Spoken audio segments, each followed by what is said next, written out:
Hola la compagnie, j'espère que vous allez bien. Aujourd'hui, on se retrouve dans une nouvelle vidéo dans laquelle on va parler d'iOS 15 Beta 3. Donc petite notification de l'iPhone qui est tombée il y a de cela quelques heures, la nouvelle bêta d'iOS 15 est enfin disponible. Donc dans cette vidéo, je vais vous dire un peu les nouveautés ainsi que toutes les corrections de bugs qui ont été apportées. Donc du coup, on commence sans plus tarder par la caméra.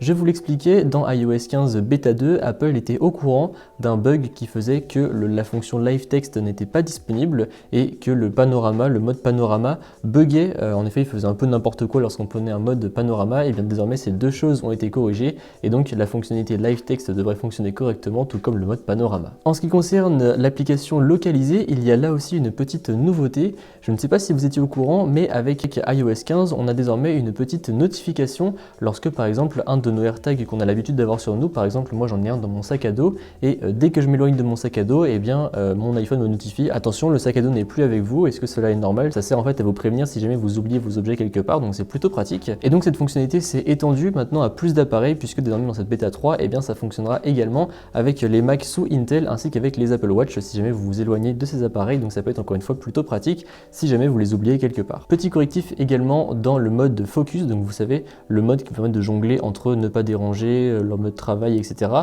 Lorsque vous voulez ne pas être dérangé, mais en fait en fonction des situations, désormais les réponses automatiques fonctionnent comme prévu. Avant, des fois ça pouvait bugger un petit peu. Moi je sais que des fois c'était écrit en deux fois, genre les réponses s'affichaient en deux fois, des fois ça s'affichait pas du tout. Désormais elles devraient fonctionner correctement et il ne devrait plus y avoir de bug. Dans l'application santé, je vous en parlais là aussi dans ma vidéo sur iOS 15 Beta 2, on ne pouvait partager qu'avec 3 personnes ces données de santé. Et bien désormais ce bug est corrigé, on peut partager avec autant de gens que l'on le souhaite. Sur l'écran d'accueil, petit correctif également, puisque lorsqu'on voulait prendre un widget du menu widget et qu'on voulait le descendre sur l'écran d'accueil, des fois ça buguait. En effet ça frisait, l'iPhone s'éteignait à moitié, enfin faisait un petit reboot et ça frisait complètement l'écran d'accueil et ça crachait. Désormais ça s'est corrigé et ça marche du coup très bien. En ce qui concerne iCloud, il y a eu un petit correctif qui est d'ailleurs le bienvenu de mon côté, puisque c'est un bug que j'avais assez souvent. En effet, avec la fonction Private Relay qui sert en fait à vous protéger lorsque vous allez naviguer sur internet, des fois certains sites mettaient très longtemps à se recharger, des fois la localisation n'était pas précise du tout et des fois même certains sites ne chargeaient pas, donc iCloud était obligé de désactiver le Private Relay puis de le réactiver par la suite.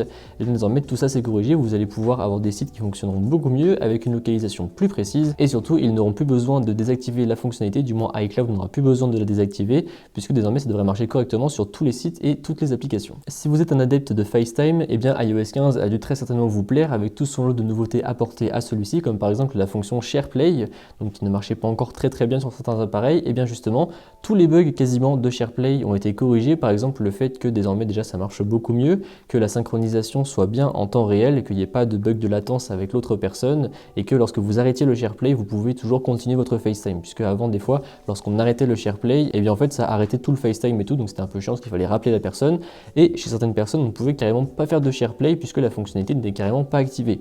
Donc désormais tout ça devrait être corrigé et devrait marcher beaucoup mieux. Après pour tout ce qui est des autres correctifs, c'est invisible pour nous puisque ça se joue beaucoup dans les codes des applications, donc ça ne va pas forcément se voir pour nous. Donc je ne vais pas aborder toutes ces modifications de code parce que sinon ça serait une vidéo très longue et pas forcément très intéressante. En revanche, côté nouveautés, il y a deux nouveautés qui ont fait leur apparition et la première se situe dans l'App Store, puisque désormais lorsque vous allez ouvrir l'App Store sous iOS 15 Beta 3, vous allez avoir ce pop-up qui a fait son apparition. Et donc en fait dans ce pop-up vous avez vu qu'il y a 3 catégories. Donc la première c'est événements intégrés. En fait quand vous avez un événement qui va se passer, je sais pas, dans un jeu, dans une application, en fait vous allez être notifié directement sur l'icône de l'application, donc je trouve ça plutôt cool. On a également le widget de l'App Store qui a fait son apparition avec des petits articles des éditeurs de jeux ou d'applications de l'App Store, donc ça c'est plutôt sympa également. Et pour finir on a une nouvelle catégorie dans l'App Store qui regroupera en fait toutes les extensions pour Safari pour iOS.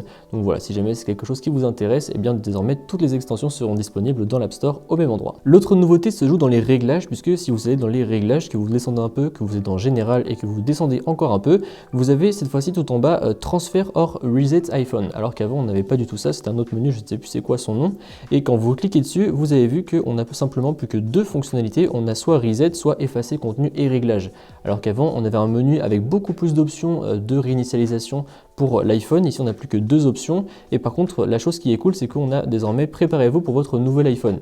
Et si on clique dessus, eh bien, vous allez voir que, en gros, Apple va vous aider à vous préparer pour l'utilisation de votre futur iPhone. Donc là, par exemple, vous voyez, il y a écrit téléchargement des applications et des données sur iCloud pour que le transfert soit plus facile. Comme ça, tout sera déjà dans iCloud. Il n'y aura plus qu'à le retélécharger sur le nouvel iPhone. On vous explique également que vous pourrez utiliser cet iPhone pour configurer le prochain. Et après, on nous parle un petit peu de recyclage de l'iPhone, puisqu'on le sait, Apple est un grand défenseur de l'environnement. Donc voilà, ça c'est pour les nouveautés en ce qui concerne l'application réglage. Et la petite nouveauté bonus, lorsque vous allez dans Safari et que vous cliquez sur la barre de recherche pour chercher un site quelconque, et bien désormais, vous voyez que la petite barre de recherche est collée au clavier. Elle ne va plus tout en haut de l'écran et donc du coup, c'est carrément plus pratique puisque si jamais on veut modifier l'orthographe du site en question, eh bien on n'a plus besoin d'aller tout en haut de l'écran, c'est juste au-dessus du clavier, donc personnellement, je trouve ça beaucoup plus pratique. Donc voilà, c'est tout pour cette vidéo sur iOS 15 Beta 3. Bien évidemment, je continuerai à vous faire des vidéos sur iOS 15 et les futurs bêtas qui arriveront.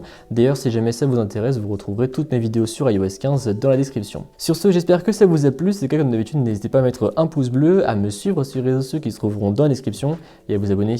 Allez, salut!